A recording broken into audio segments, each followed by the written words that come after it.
Mortal Kombat 11 is one of the most talked about fighting games in the FGC right now, for both good and bad reasons, and I'm gonna get into why. As expected, with this being a big AAA NRS Warner Bros. Supported fighting game, this game sold really damn well.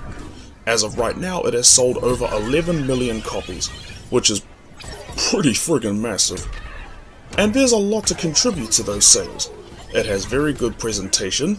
It of course has the big cinematic story mode that everybody is familiar with.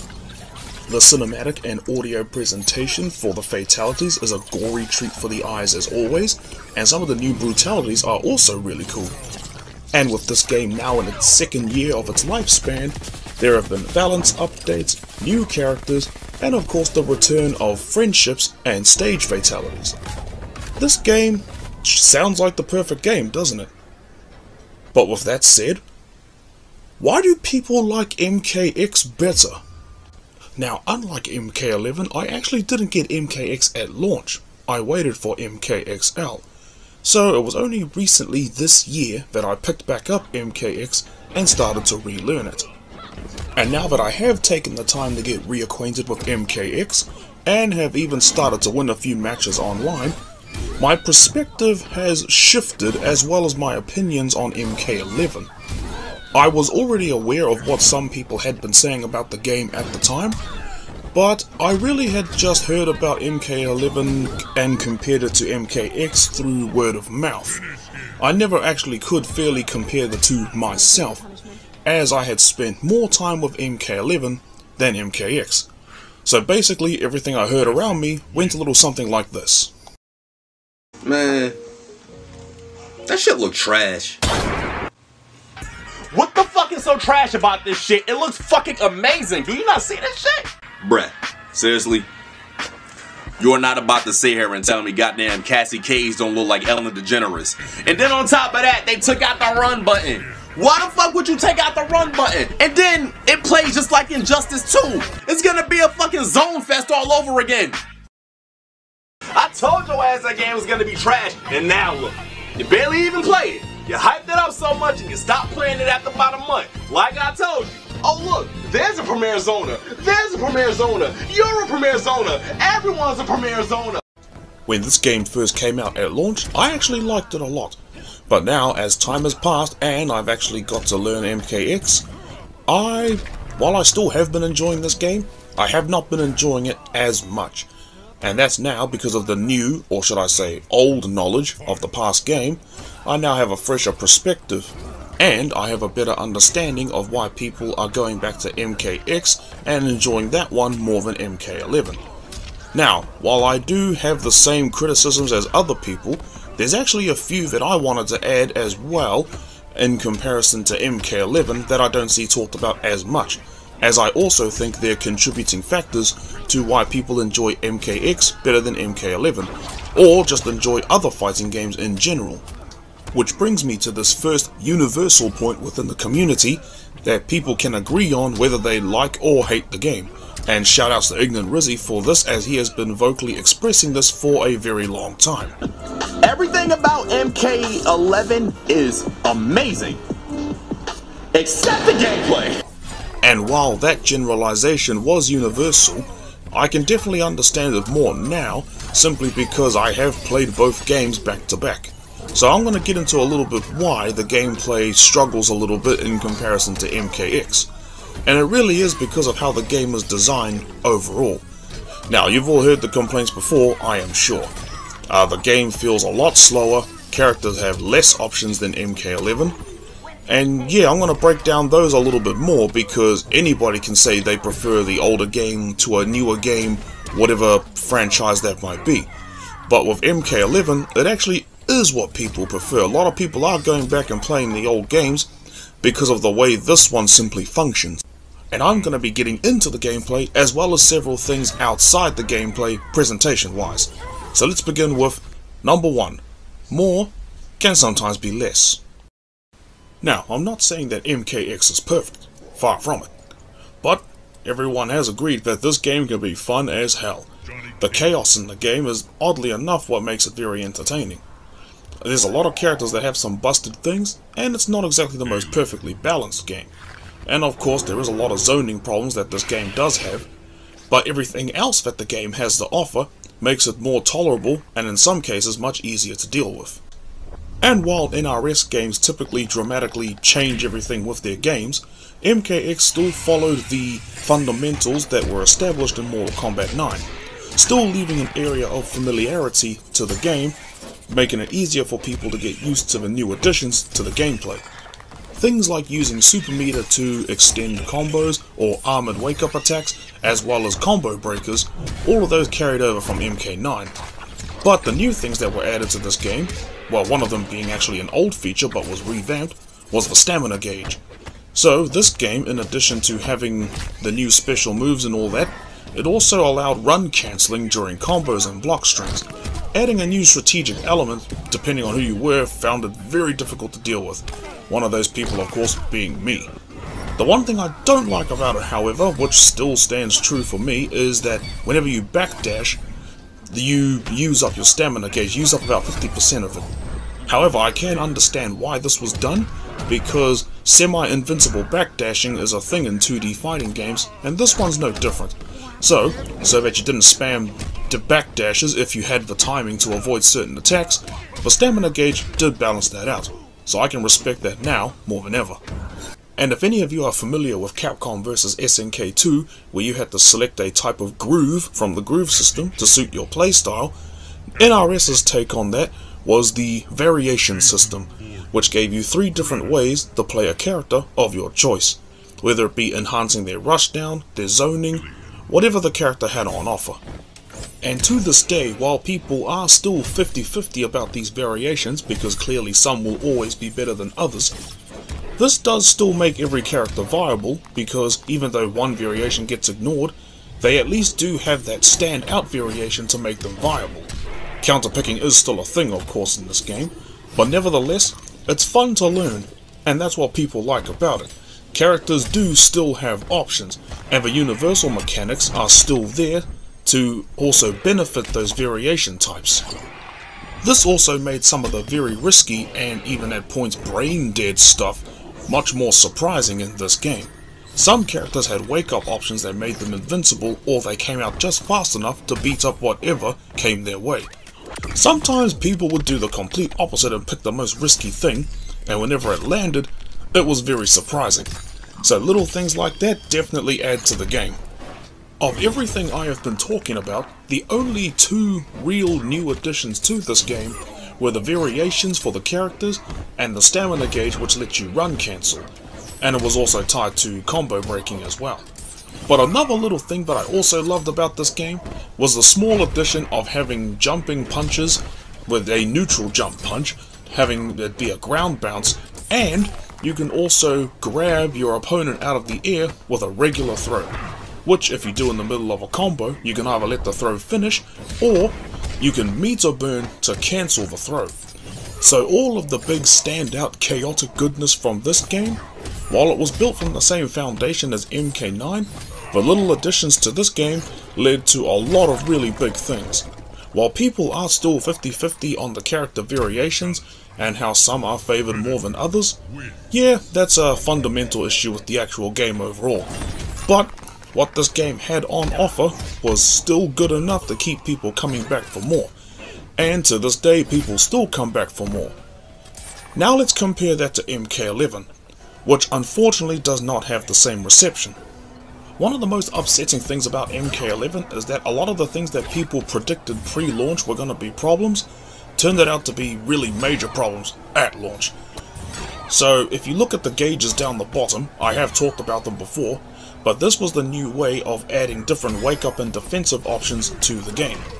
Instead of having one super meter, you now have a offensive gauge, which is the horizontal gauge, and your defensive gauge, which is vertical. Now depending on how many of these gauges you had at a time, you could do things like a wake-up attack, a wake-up launcher, or you could wake-up roll in any direction, be it forward or backwards. Unfortunately, while this does seem like the characters have plenty of options, this ironically actually limited their options. So you'll have some characters that'll have really good wake-up options, Like say for example with Shao Kahn's up 3, which is invincible and has really good range. But then you have a character like Cassie Cage, who does a wake up with the splits punch, and unless the opponent is really close, that's not gonna hit. And you have other weird ones where characters actually back up slightly, and some which have completely weird issues with their hitboxes. So not only are they very limited, but half of them also sometimes don't make sense and they're better off being ignored. Bruh. Number 2. More variety, more restrictions. Unlike Mortal Kombat X, Mortal Kombat 11 at launch only had 2 variations for each character on the roster. And that was because this game introduced custom variations, which sounded really good on paper. Unfortunately, there was a problem. If you have a favorite move for one of your characters and you put it in your custom variation, you unfortunately cannot use it competitively. And that's because the competitive variations for some characters are oddly enough some of the weaker versions of their character, which is kind of weird because this game promoted having a lot of variety, but unfortunately they tried to balance this out by giving some of the characters' variations not so strong properties, and this oddly enough limited a lot of the characters, particularly with combo variety. Now the game is already very restricted in its combos, but even things like later on down the line when characters did get a third variation, with the other adjustments that this game received, like armor breaks, there are some characters that had more than one armor break, and some characters that didn't have any at all unless you picked a certain variation. The bad news was that for some characters there was quite a bit of bias, and a lot of the characters' armor breaks, they are either okay or not very good. But oddly enough, a character like Shao Kahn, he actually has 3 armor breaks, which makes me feel spoiled because he's one of my favorite characters. But him having 3 armor breaks, no matter what variation you pick, that definitely makes him a very good character despite the fact that he's considered mid-tier. Despite MKX's characters being broken down into 3 variations, limiting some of the things they could do, they all still felt like complete characters no matter which variation you picked. But unfortunately for MK11, some of the characters' moves are locked out of certain variations to play this game competitively, which is what quite a lot of people prefer, even though some say they hate playing ranked. Story of my life with Tekken. However, with this game, more so than any other game, people complain about the things characters can do in ranked competitive matches, is because of the way this game is made around having seasonal combat leagues where you earn skins for the characters online. And unfortunately, a lot of people's favorite characters they play online, they are forced to stick with one version of that character, even though it is still considered to be not one of the best. And this goes back to what I was saying about the custom variations. Those characters people complain about, they actually really have good moves in their custom variations that either preset or you can make yourself. But the competitive versions of them, however, for some reason have them locked out, and people have no idea why. And that's going outside for things like certain disadvantages the characters have normally, especially when going up against Breakaway. But anyway, going back to the armor break, check out these combos I was able to do with Shao Kahn.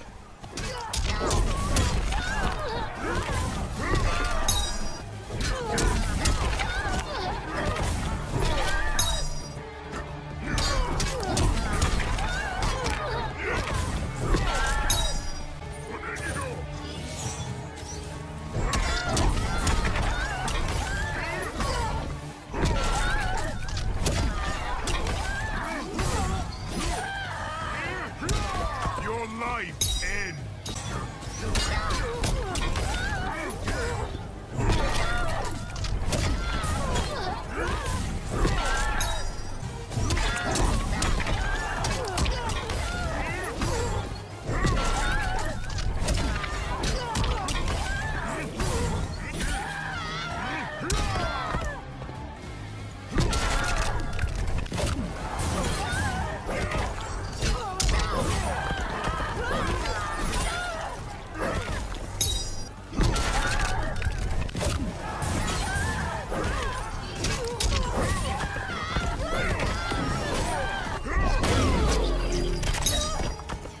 And because of how this game functions, those combos I just did were actually really easy for me to do with Shao Kahn.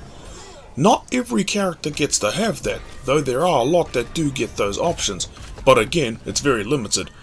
Look at the armor break I get with Cassie Cage. That's it. That's all she gets. And she gets nowhere near the damage that Shao Kahn has, and all this really gets her is a crushing blow, and crushing blows in this game can only be used once. So Shao Kahn, even without his crushing blows, can still get some really decent damage. It's official. You suck. Thankfully, Cassie doesn't suck and has a lot more options in Mortal Kombat X.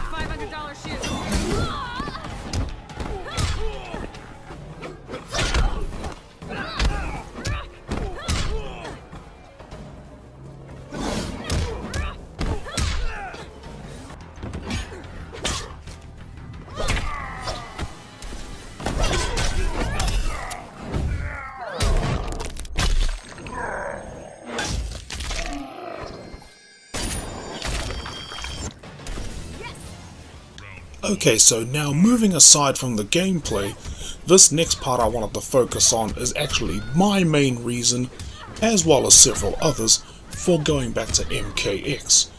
And that's because MKX feels more like a Mortal Kombat game than Mortal Kombat 11.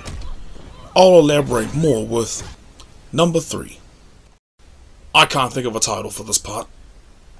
But what I do constantly think about is how Mortal Kombat 11 tries far too hard to be too different from Mortal Kombat X and other Mortal Kombat games from the past. It feels less like MK11 expanded upon the foundations that had been laid out before it, and more like it had tried to overwrite those that had been laid out before it, and it comes across as something dramatically different, almost to the point of being unrecognizable. The most prominent example that I can give, which stands out the most to me, are the character interactions. Character interactions were first introduced in Mortal Kombat X.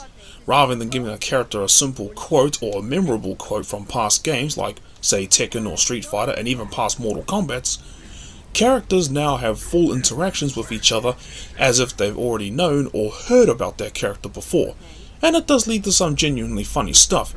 But now interactions are dramatically different.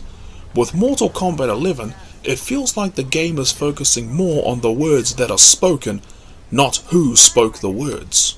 It feels like I'm picking on her at this point, but let's just use Cassie Cage as another example. Cassie Cage was very well received in Mortal Kombat X, both character and gameplay wise. Not only did she provide fresh new life into the game, but she also provided something new for longtime veterans Johnny Cage and Sonya Blade. When the writing team were coming up with character interactions for the characters, they were still exploring boundaries and using references from old materials to see what they could come up with. And Cassie Cage, her quick wit and cheesy demeanor, it just felt like her dialogue rolled off the tongue naturally, and she seemed like a naturally cool, adorable character. A word of advice? Okay, but you never listen. I meant... never mind. A wise man learns from defeat. You must be very wise. One can also learn from pain.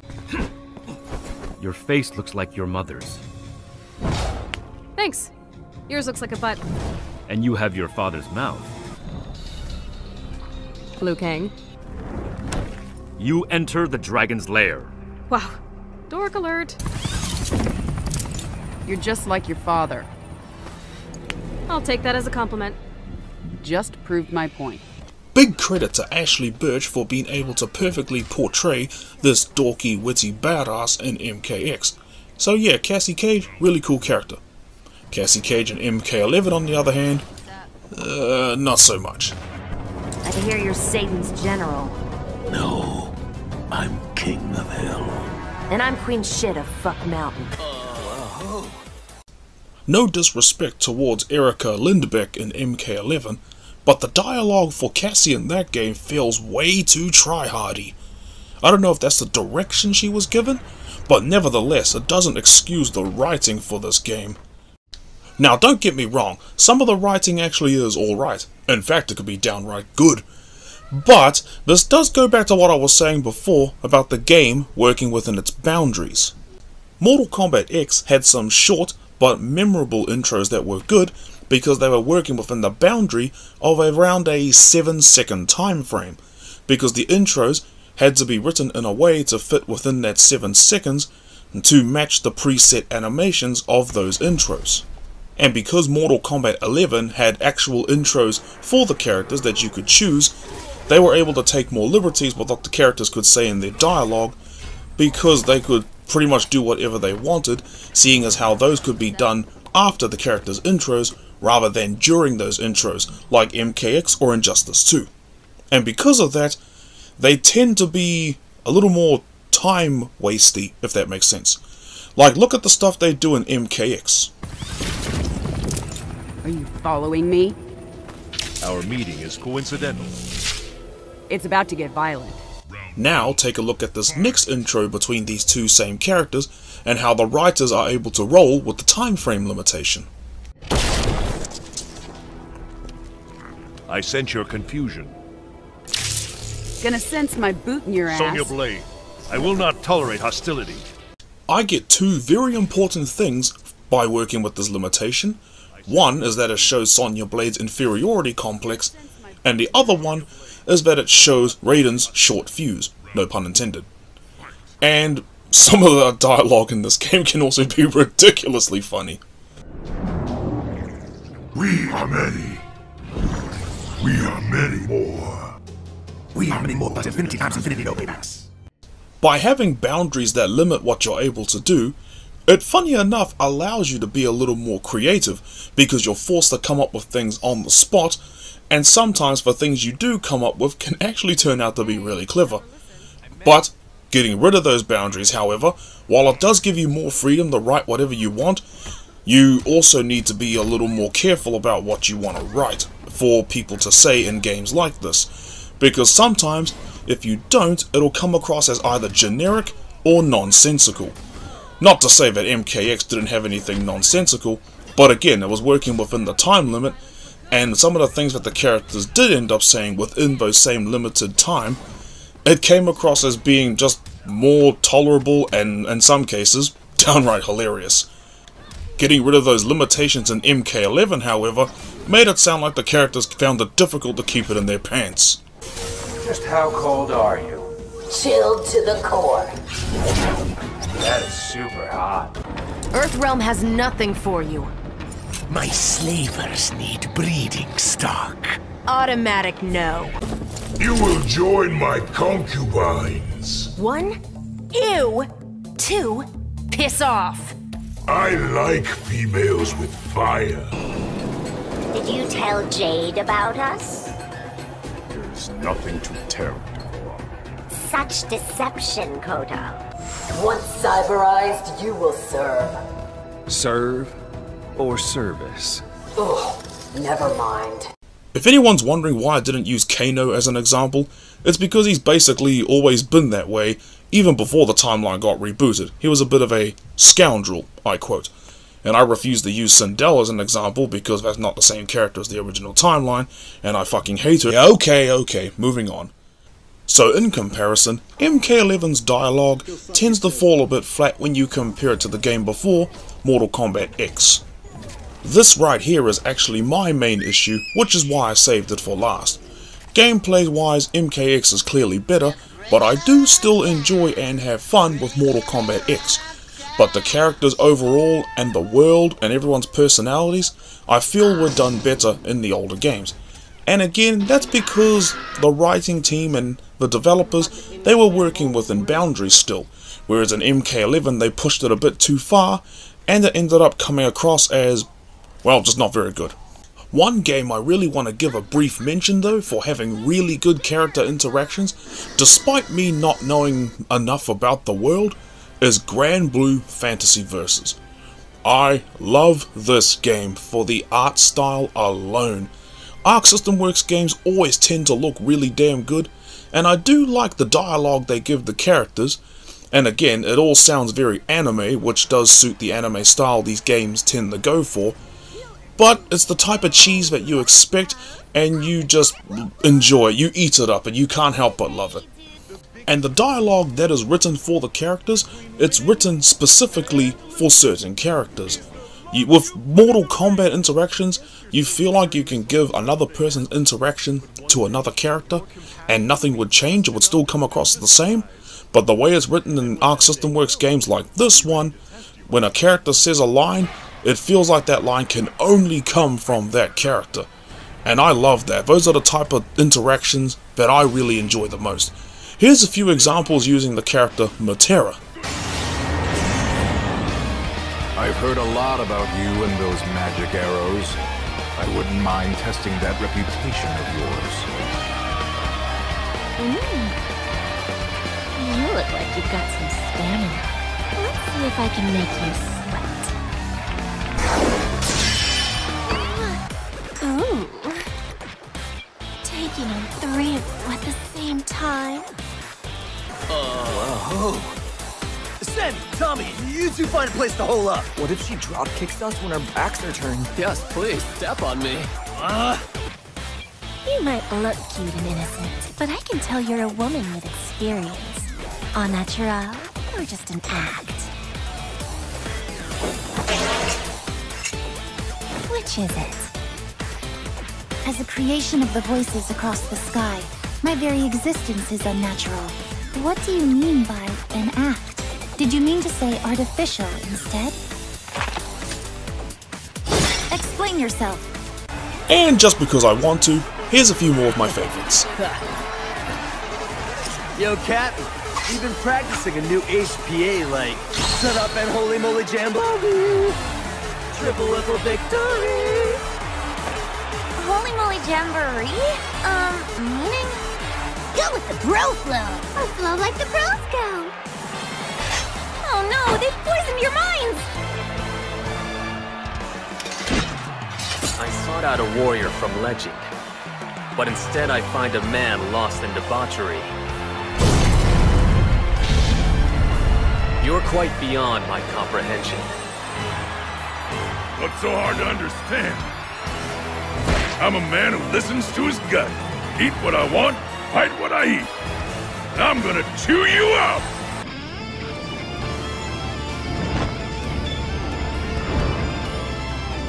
Now here's the kind of unbreakable spirit a gal can really appreciate. Not to mention you're every bit as sharp as that spear you carry. Give me a shout if you ever want to become a duelist. By the way, no joke, this big beefy woman has the same voice actor as Scorpion in Mortal Kombat X, and it's fucking hilarious. Surrender or taste my flames. Behold my power. What sorcery is this? Elegance and grace! Maximum love bomb! Down. Love to the sky! Never ask a lady for parents! You want a trip? Down. And that will about wrap this video up. If you found the way to stick with me all the way to the end, geez, thank you very much, as I rambled on for quite a long time about this. But yeah, this is just something that's been on my brain for a long time, and I'm finally glad I was able to get around talking about it and putting in my 2 cents. Or 10 cents, because I'm in New Zealand, we don't have to... Okay, anyway, thank you so much for watching. If you enjoyed what you saw, give us a like, give us a sub, only if you want to though, you know, all that jazz. And ka pai whānau. I will get around to doing the Geese Howard video whenever I can. But until then, you enjoy yourselves and stay safe, and yeah, stay safe, because there's hard times out there, and there's a good chance that over the next 2 weeks that New Zealand could be going back under lockdown, in particular the North Island.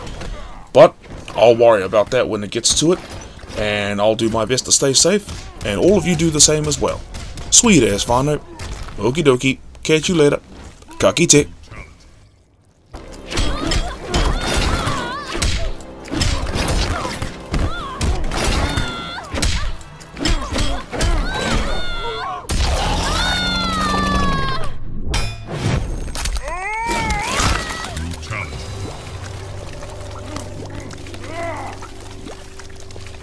Leatherface wins.